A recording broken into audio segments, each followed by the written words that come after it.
I'm going to start the live, okay?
Okay, so hello everyone. My name is Rica Onyango. I do hope you're well and thank you so much for joining us.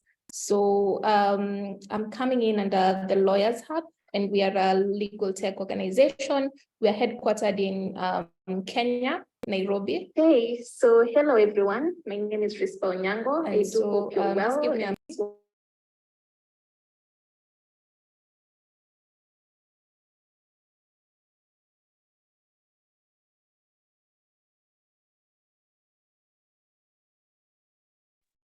Okay, thanks. Sorry for that background noise. I'd opened up the same session in another tab, and so hence the feedback. But I do hope you're well, and I'm so glad you've been able to join us for this. As I was saying, I'm here in the capacity of the Lawyers Hub, which is a legal tech organization, and we are based and headquartered in Nairobi, Kenya, and we focus mainly on digital policy as well as tech justice innovation. And so one of the reasons why we were having this session is because we are trying to work on, a policy brief, which is focusing on AI and focusing on policy particularly. And we are hoping that this could actually allow for discussion around these issues. And so I am going to probably engage with the technical team at RightsCon to figure out how we could be able to engage you guys at the end of my presentation, but I do hope I'd be able to get feedback from you. So the main basis of this was to be able to get some of your thoughts and your perspectives when it comes to AI policy, particularly within the global south, and that is we are looking at Africa, we are looking at the individual countries within our jurisdiction. And so I'm just going to put up a short presentation that we put together and some of the thoughts, processes that we had going into this discussion. And then hopefully from that, we can be able to get feedback from you on what you think would be, some of the things that are missing, some of the issues that we could focus on as a continent, as individual countries, and then hopefully that would be geared towards curating the policy brief for all our input.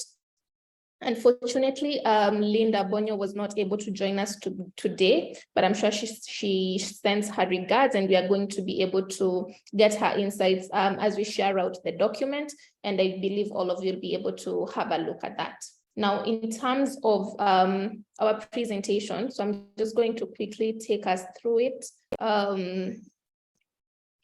to get the dynamic from which we are coming from. So we were to focus on AI and particularly national strategies within the continent. How many countries have had a look at having national AI strategies? How many are moving in that direction? How many are still wanting? And then what is the sum effect of that position? And of course, the discussion around AI is not new to the continent. I think it's becoming a buzz. If you are within this space, you will find that a lot of conversation, a lot of research is now beginning to crop up under this topic.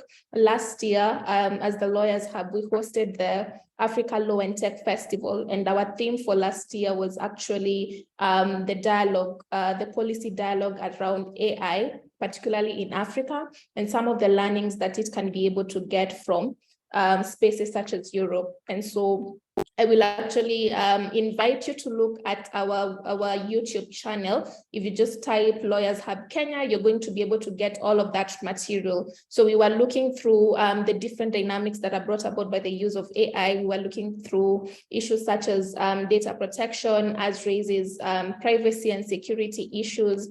We were looking at the different technologies coming up as a result of digital transformation. We were talking about platform accountability and the economy, and just how all these issues are intersecting within this discussion. And so I think that was one of the building blocks towards us now seeking to even interrogate further when it comes to the particular policies that we have within the continent, the ones that we have within the different countries, and hopefully just look at a broader scope of how Africa can actually be able to move forward in this sense. And so that hasn't been unique to us, and you can find that many practitioners or professionals are actually engaging in this conversation in that sense, because one of the kind of the need to have more skill and capacity building within this field, then the need to develop infrastructure around, these issues.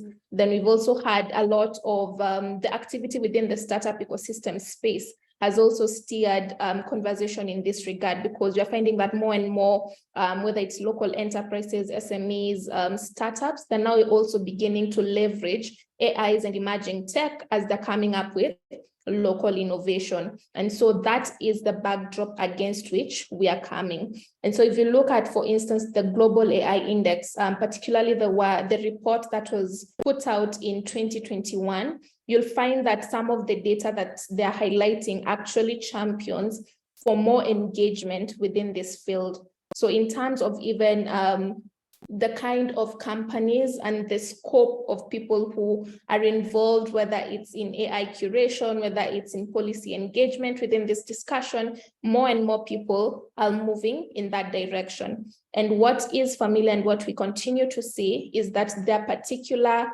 economies or countries that are continually being at the focus or at the prime of this discussion. So the like of South Africa, we have Kenya, Nigeria, Egypt, and I believe Tunisia. These are the ones which keep recurring in this conversation. And so even when you look at the index, the readiness index, as relates to AI, and this again is with regards to that particular report, you find that Mauritius leads, then there's South Africa, Kenya, Ghana, and then we have Nigeria coming in, maybe I think the top 10.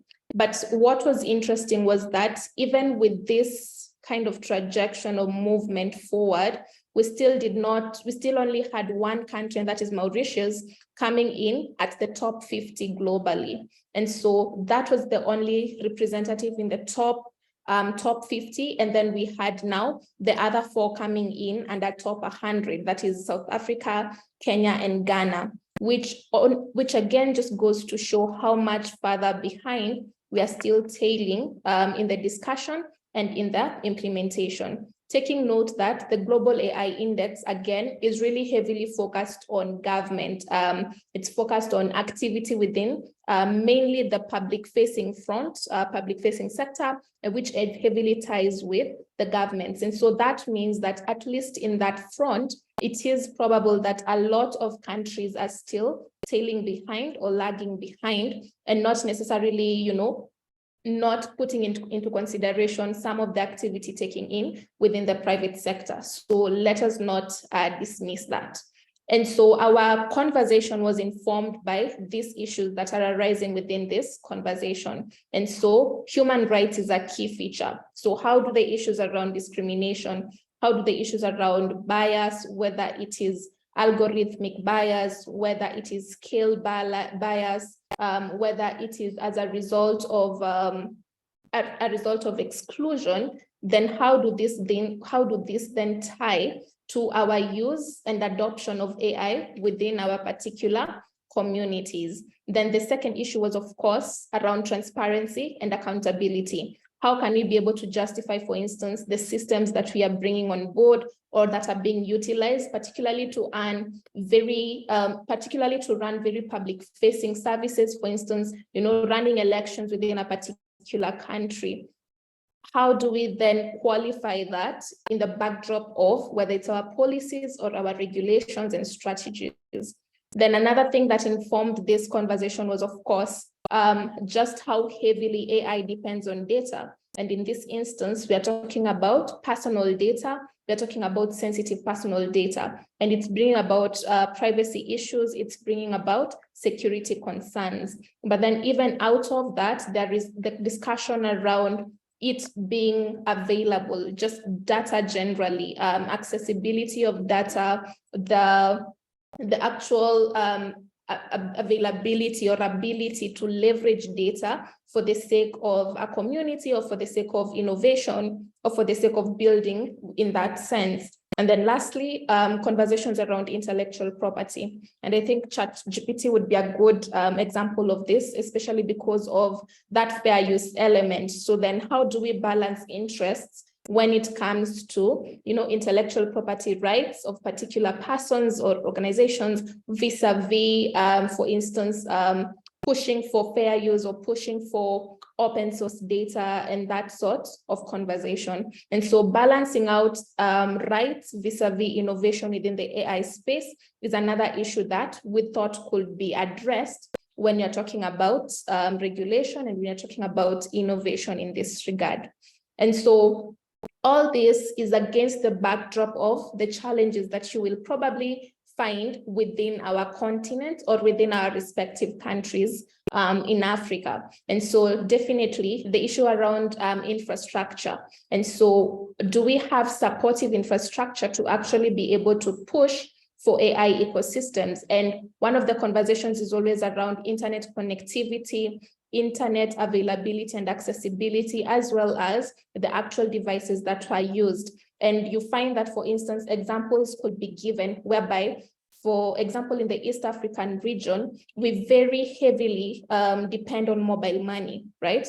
And so we actually are pioneers, and actually we are leading the pack when it comes to the amount of mobile money transactions within the continent and even highly worldwide. But then when it comes to the level of, say, 5G networks within the East African region, that is still very low in comparison to, say, the South African region of Africa, where the transactions aren't as high, but the connectivity in terms of, say, 5G, 4G, they're actually leading the pack in that sense. And so this disparity in the space of whether it's connectivity, whether it's data availability, whether it's the kind of devices that we're actually rolling out in this market, is actually now what would propagate a further discussion as relates to how quickly we are adopting or deploying AI within our particular regions. Then we have the challenge around the skills. So whether it's capacity building around this area, whether it's talent acquisition and attraction, that is still heavily impacted. So there is a report that was actually saying that I think in 2020 or 2021, Egypt had around, I think, 10 to 20 engineers. The same was being replicated again in Rwanda. And so there are even countries which still don't have particular AI specialists, which automatically is going to affect whether it's the deployment or whether it's the conversation around regulation and policy development.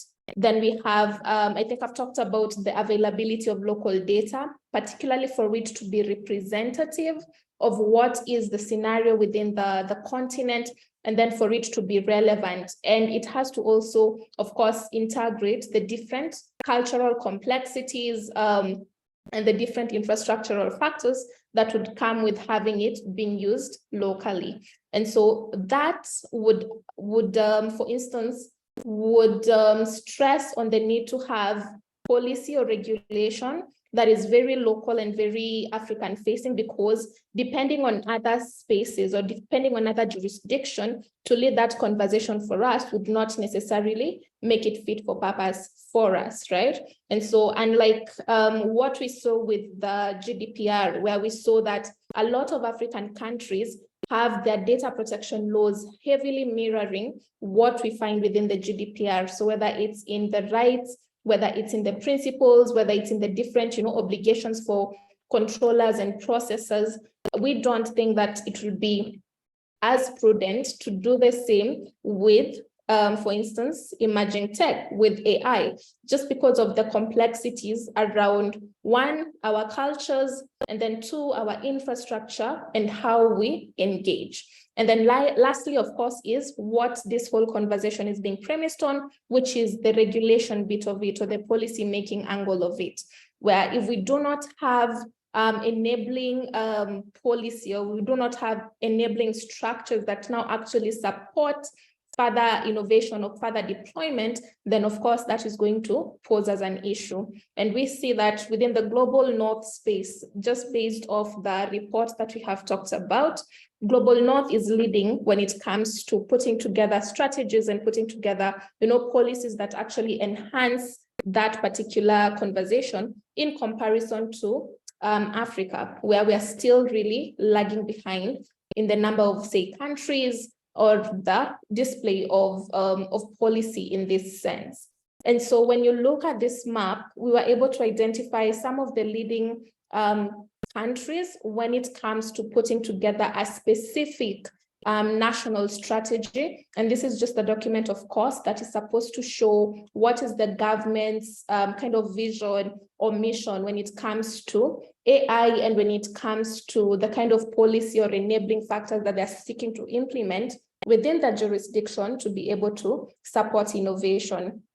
And so we saw that we have Morocco, Tunisia, Egypt, Ethiopia, Kenya, Rwanda, South Africa, and Mauritius, which are leading the pack. So particularly we have, of course, Mauritius, which was the first country to actually put together a national AI strategy. Then we had Egypt as well, following that lead. And then we've seen other countries trying to not necessarily have a forward-facing national AI strategy, but then adopting other mechanisms, for instance, putting together a task force, putting together a commission, putting together policies that now actually are supposed to support the conversation around AI, its adoption, its integration within that particular jurisdiction. And so in comparison to other continents, for example, we see that there's still a lot of work to be done within the African continent. And then that would be, the first kind of flag whereby, just how quickly or how keen are we to put together these implementing measures. And not to say that Africa is not actually doing much in this sense, because we have very many countries which are now focusing on whether it's putting together policies within the different legislations, whether it's putting together supportive laws that now actually facilitate AI. So for instance, having data protection laws in place, having electronic regulations in place, having cybersecurity laws in place. So there is action, right? We just don't have very focused AI strategies or AI laws within our particular jurisdictions, which is something that we took note of. And so we just thought to maybe highlight some of the countries that we had a look at and the strategies that they put together and some of the discussions that were coming up as a result. And then from there, then be able to pinpoint, some of the implementing factors we could consider. And hopefully I could be able to get from you feedback in the sense of, what do you think we could focus on within the policy paper or the policy brief, which is missing out as we speak. And so Mauritius started in 2018 with their national AI strategy. And what it seeks to do is to drive economic growth. And again, you're going to find this as a recurring feature in most of the policies and strategies that we are looking at, because it seems that development, of course, is our driving, it's our driving force. It's what's driving the conversation for AI, or even emerging tech or digital transformation within the continent, in comparison to, for instance, areas where they're now beginning to look at, let's talk about, say, human rights, a human rights perspective. What's driving our conversation is economic growth. It's that sense of having equality for all, having growth for all. And so that will definitely inform the way our policies or strategies are structured, because it will then mean that we are focusing on, say, particular sectors, or we are focusing to achieve particular goals. And so we find in the Mauritius strategy that this is a key driver, economic growth, as well as looking at how different sectors can actually be able to benefit from the deployment of AI. And so they focus on energy, they're focusing on manufacturing, they're focusing on healthcare, they're focusing on food and beverages, etc. You again get this happening in Egypt. You'll see this happening in Kenya. You'll see this happening in Rwanda as well. Now, in Egypt, in 2021, they were able to put together the national AI strategy, and they have 4 main pillars that they're looking at, which is also the case in Kenya. So they're looking at AI for government. And again, you're going to see this as a recurring theme. So we've talked about economic growth, and then we're talking about AI for governments, whereby many of the governments are looking to see how they can better be able to administer public services by leveraging on AI. And so you're finding that a lot of work is being done to move services, public services online, or to have that digital enablement of these particular services. Again, as we have said, they're talking about development, and then they're talking about capacity building and international activities. Now, when you come at the tail end of our conversation, you're going to find that issue around capacity building and skills development, as well as the international outlook or collaboration, is going to be one of the things we highlight as, is this where we are at, or are we actually focusing on these things, or we have just listed them within our particular documents. Then in South Africa, they put together a presidential commission. And so it wasn't an outright just curating of strategy like we've seen in Mauritius and Egypt. They put together a commission that was supposed to now be able to organize around, a particular plan or strategy when it comes to AI within the country. And so this was particularly geared by the 4th Industrial Revolution, and that is why they were seeking to have this particular adaptation. And so that happened in 2019. Then we see the same happening in Kenya under the Distributed Ledgers Technology and AI Task Force, which was brought together in 2019 to help with the curation of what was now called the Emerging Digital Technologies of Kenya report, and which is now looked at as a national strategy, just because of how it's worded and the things that it focuses on. So it definitely focuses on infrastructure development, it focuses on skills development, and then it also has the outlook for human rights, not as specific as you would find in, for instance, say, other national AI strategies, but it does consider rights such as your right to privacy. It does talk about ethical use of AI, and it does seek to ensure that people's, the citizens' human rights are actually protected within the deployment and the use of AI within the country. And so other than that, we do have the digital master plan, we have the strategic plan, which are also now geared towards AI. And so you find that particularly for the countries that have sought to have other policies and other documents in place to push for AI, there are a series of documents, and they're being enabled. They're being enabled across different legislations or different policy documents to kind of bring a holistic picture within the country. Now, Rwanda has actually just recently gotten a national AI policy, and this was actually within the project being run by Future Society, whereby it was now finally approved by Cabinet, And we are finding that the conversation there is, again, very sector specific. So focusing on places, areas such as healthcare, agriculture, public services, in trying to ensure that efficiency and leveraging on AI, right? And you find that this was the same, this was also done in Ghana and Tunisia. All the three were actually falling under that project by Future Society. I think it was collaborating with GIZ, if I'm not mistaken. And so they have had that rollout of these national AI strategies or policies in these three countries. And I've not been able to look at the Ghana and Tunisia one, so I don't know if any of us would have access to those documents. I think it would be really great to have a look at them. But just looking at it, you find that, again, the recurring issue around development, societal or economic, is again being steered. The conversation around talent and the conversation around improving the lives and livelihood of the citizens.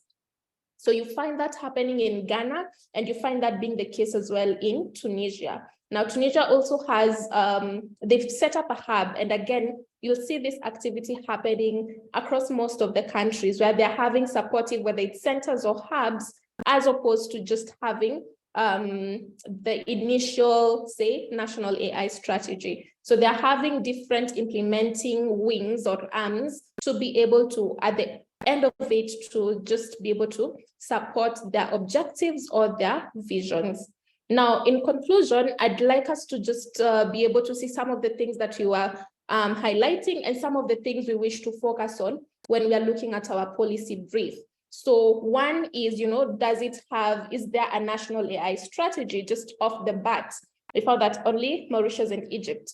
The rest have supportive AI policies. They have supportive directives or, supportive centers that still push for the deployment or the use or leveraging of AI within their jurisdiction. Now, what was, I think, very important and something that I would hope to have an engagement with you guys on would be, that element of the nature of these documents and just how we can make them that much more supportive. So we noticed that in the countries that we looked at, they all had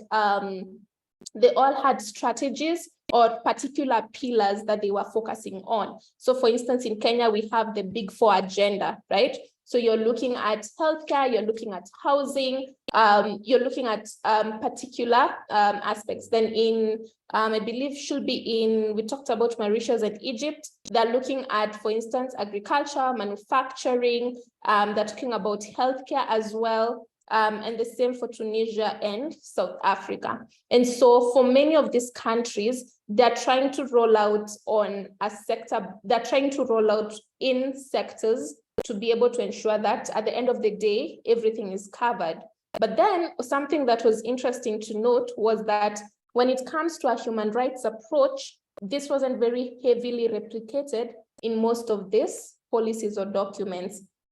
So for instance, in Mauritius, they just vaguely talk about the right to privacy, but they don't really embed it into the strategy. The same happens in Egypt. In Kenya, we do have, like I said, connotations towards the right to privacy. They've also recommended that the citizens' rights should be protected, and they've also talked about the ethical use of AI. And so there is some conversation towards human rights in that sense. Tunisia doesn't necessarily touch on that, and the same happens in South Africa. And so that was very interesting to see, particularly just because of, at the heart of it, we find that we are still looking to take care of, take care of the people, especially because of the whole conversation around AI takeover, where does, the human being remain, where do they stand, and how does it inherently affect them?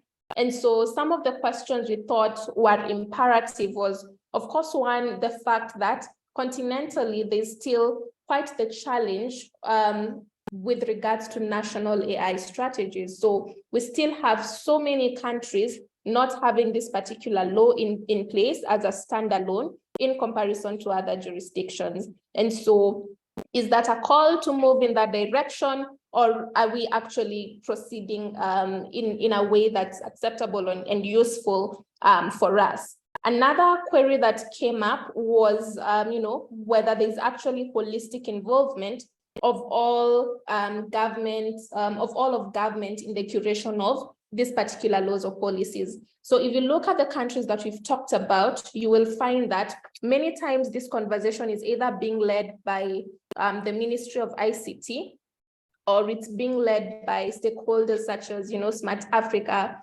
It's being led by these continental facing organizations, but you don't necessarily find a very generalized look to it where all departments or all arms of government are coming in to have a conversation and ensure that at the end of the day, because of how AI is multifold and affecting all different aspects, that everyone is having input to what is the end product of that particular exercise.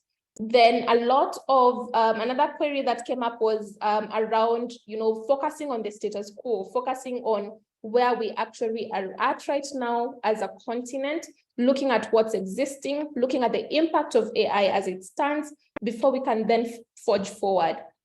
So you find that a heavy chunk of our strategies focuses, of course, on how can we soldier on in the different sectors that we are seeking to improve, but not really a lot of input on this is where we're at, this is the current impact, and so then this is how we should proceed. Then in light of that, and in light of the multi-focus within the government space, the same is also being pushed when it comes to having other stakeholders putting into the conversation. So there seems to be an over-focus on government, which then excludes the involvement of other organizations or other stakeholders in the implementing or curation of these particular policies. And so that has come up as an area of concern, which then goes hand in hand with having an international outlook, whether it's in terms of cooperation or in terms of engagement. Kenya, Egypt, I saw they sought to have that in place, of course, having that international cooperation and seeking to work with other stakeholders.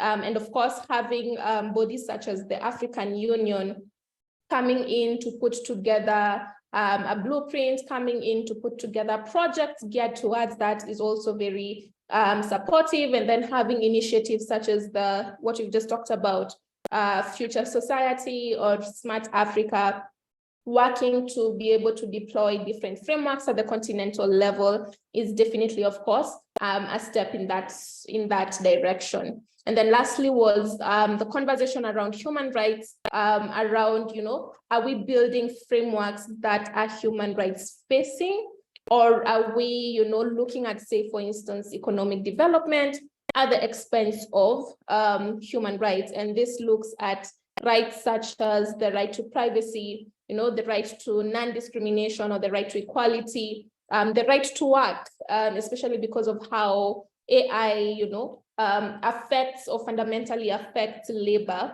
And maybe arguments can be made that within the African continent, it might not impact us quite as yet, just because of, whether it's the lack of infrastructure or because of the cheap labor available within the continent.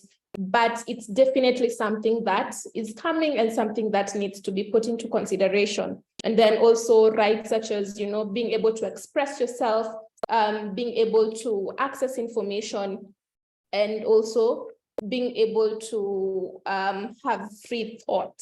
And so I think with that, that's exactly how we were to have this particular conversation, and hoping to hear from you in terms of, what do you think are some of the areas of improvement or consideration, especially when it comes to national AI strategies, where your country is at, if we haven't been able to have a look at it, and whether you think that these are actually supportive ambits, policies, implementing strategies when it comes to AI within the African continent.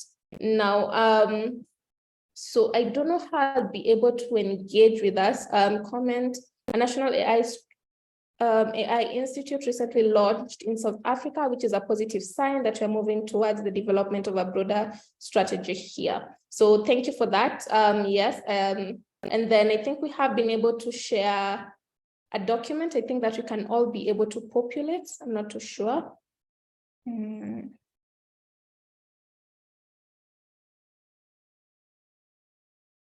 Okay.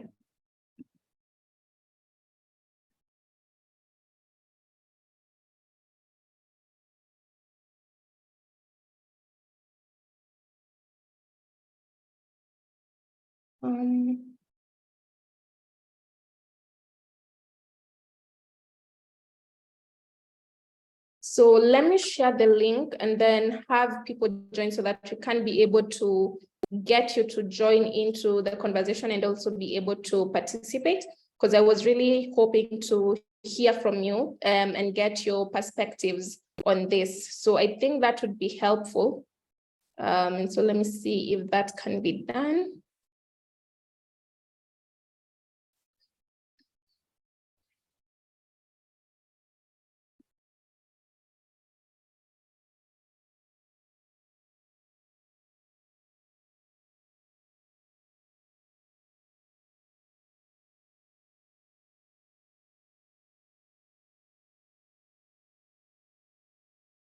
Okay, so I've shared the link and hopefully you'll be able to join me in just a bit so that I can also be able to glean from some of the comments that you may have in relation to the presentation I've just made, and hopefully then be able to populate the brief and touch on, some of the issues that you guys are going to have raised, and then be able to hope to then share that holistic document with all of us.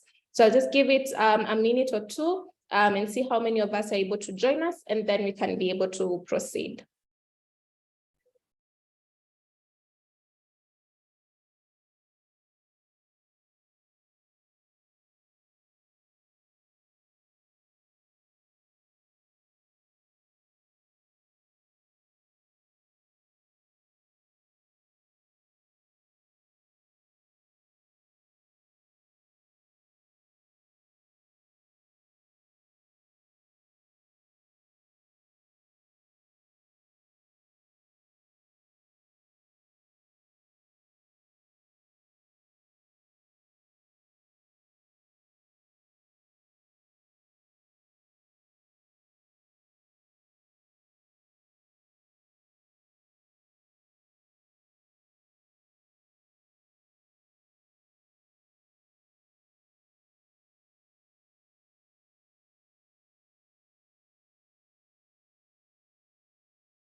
Okay, so in the interest of time, I see about some of us have been able to join us, and probably I'll target you to be able to just engage and give me your thoughts, and hopefully I can be able to leverage that to, put together a final document for all of our consumption. So Conrad is very, very ready to help us out with this conversation. So allow me to target you. Just tell us, who you are, the work that you're engaged in, and what you thought of the conversation we just had. Sure. It's lovely to be here, and thanks for having me. I am quite new in the ethical tech space, but I'm somebody that's been quite interested in it, just seeing how AI is affecting pretty much everything around the world. And I really enjoyed your presentation. I think the seeing it as a bigger picture for the continent is quite scary in a way, to see the different parts that aren't really speaking to each other. And yeah, so I mentioned that there's a new-ish institute in South Africa that I haven't heard much about, but hopefully they're working towards a broader policy. I guess my question for you, or something I was interested just to hear your thoughts on, was the idea around regulating at the research stage versus the implementation stage. Because I think a lot of people talk about making sure that when before something is deployed, or before any kind of AI tech is deployed, we've got to have some guardrails and protections in place. But just curious as to your thoughts around doing so at the research stage, because I kind of feel like as Africans, we're already a little bit on the back foot compared to the global north, like you mentioned earlier. I'm just wondering if that might affect innovation, if we should maybe think about not regulating as much in the research phase. Okay, so something I found very interesting when I was looking at the different strategies was we are actually really keen to develop the R&D space. And so you find that within the strategies, there is a move towards having those supportive elements of R&D, particularly because we definitely lack the skills and we lack the talent, right? So it hasn't, or at least from where we're standing, there is that move to have that in place. But then I think the question that's recurring is always, how are we actually making sure this is happening? So how are we putting together data centers? How are we putting together research centers? And I think a good example would be, for instance, if you look at data governance, we have a lot of conversation around personal data and its protection and all, but we don't really have a lot of conversation around data governance generally. So of course we have the AU data policy framework, but if we are talking about things like data sharing pools, if we're talking about data trusts, if we're talking about incentives, that's really not an actual conversation that has happened to the point where the actual structures that allow for that to happen. And so what I've seen is that the strategies seem to propose that, let's ensure we have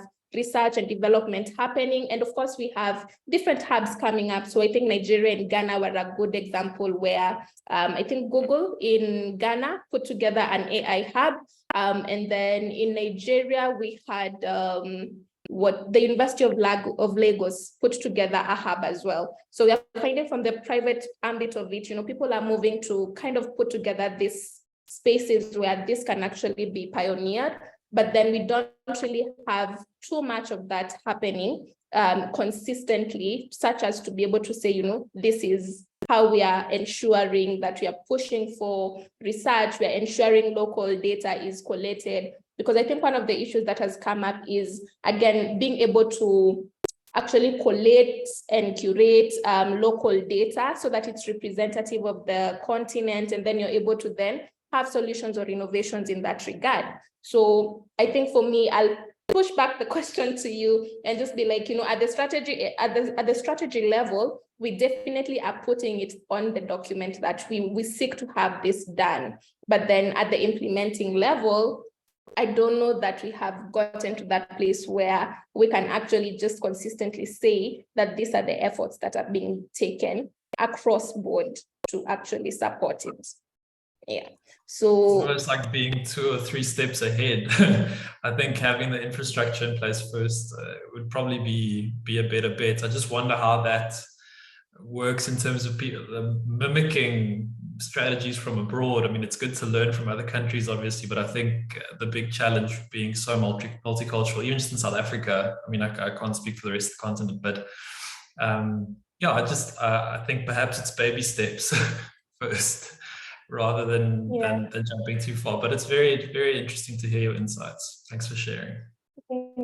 Thank you, Conrad. Eric had put his hand up, so you're free to speak. Yeah, thank you so much, Rispa. That's a quite interesting conversation you had there. I didn't know we had so much going on in terms of AI policies. Thank you so much for opening my eyes on that. So in your conversation with Conrad, I think you somehow answered my question, because my question was around So yeah, we'll have regulations, we'll have the strategies.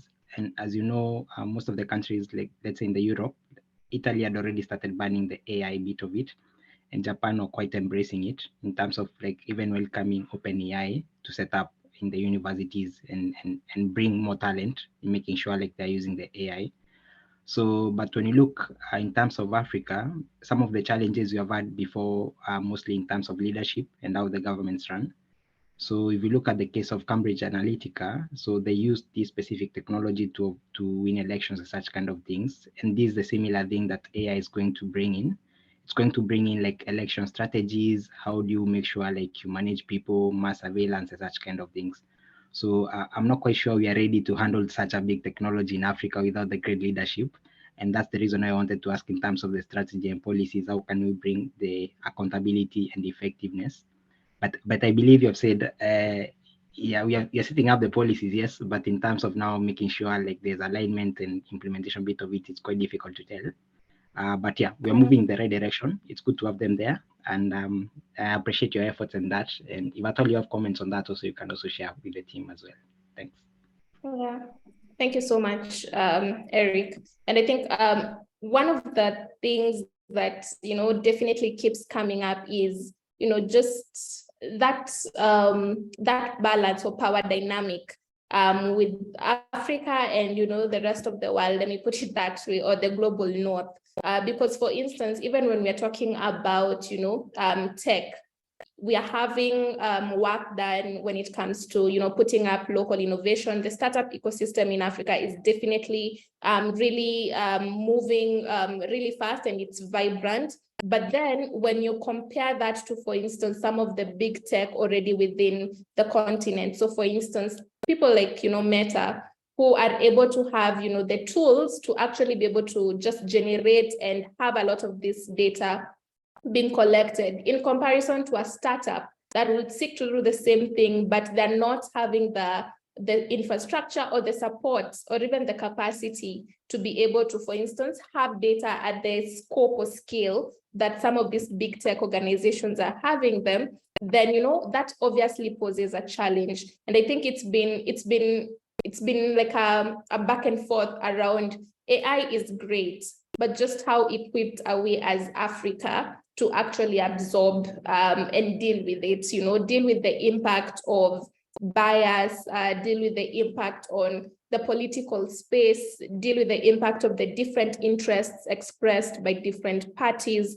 And so I think it's a conversation that needs to keep going on and needs to, we need to figure it out a bit more. And so I think for us now, our point is to just start with that place of information, put together and have that holistic outlook to, where are we at right now, what is happening, what has been done. And then now from there, maybe be able to develop, something that could now work for the continent. So I've been alerted as to how much time we have left. And so I think we are coming to the tail end of this conversation, but I've been so glad to be able to interact and meet up with all of you. If you guys are willing, I could find you on LinkedIn or find your email addresses so that I can share the documents with you as we continue to populate them, and hopefully you guys can be able to receive that content. But if you check us out on the Lawyers Hub website, you should be able to get a bit more of our work. We are hosting a festival in July, and it will be great to have you guys joining us. We are going to be focusing on digital trade, and we'll be running a hackathon on AI and the AFCFTA to just see, just how much can we leverage on this thing when it comes to implementing that agreement. So those are some of the conversations we are going to be having, and it should be great to have you register and join us. The registration is free, and the event is going to be hybrid, so it's going to be both online and in person here in Nairobi, and I think it would be great to have you guys. So if there are any final remarks on the same, I think we can be able to have them and then just close it off here. So Conrad, because I can see you, I'll start with you, and Eric, and then we can be able to wrap it up. I think all I'd like to say is that it's good for us to keep having some optimistic conversations about AI and what it can do in the world. I know there's a lot in the news, a lot of uncertainty, lots of very, very scary things. But the more of us having these kinds of dialogues and the more of us that are able to connect, I think the better really for the countries that we're in as well. And I think because a lot of us come from smaller countries, considering the global stage, it's quite nice to be able to set the example perhaps for some other countries and then see how we can unify and work together. But yeah, just great to be having the conversation. Thanks very much. Thank you so much for joining in and for your insights as well. Yeah, I think, Eric, do you want to chip in or do we wrap it up?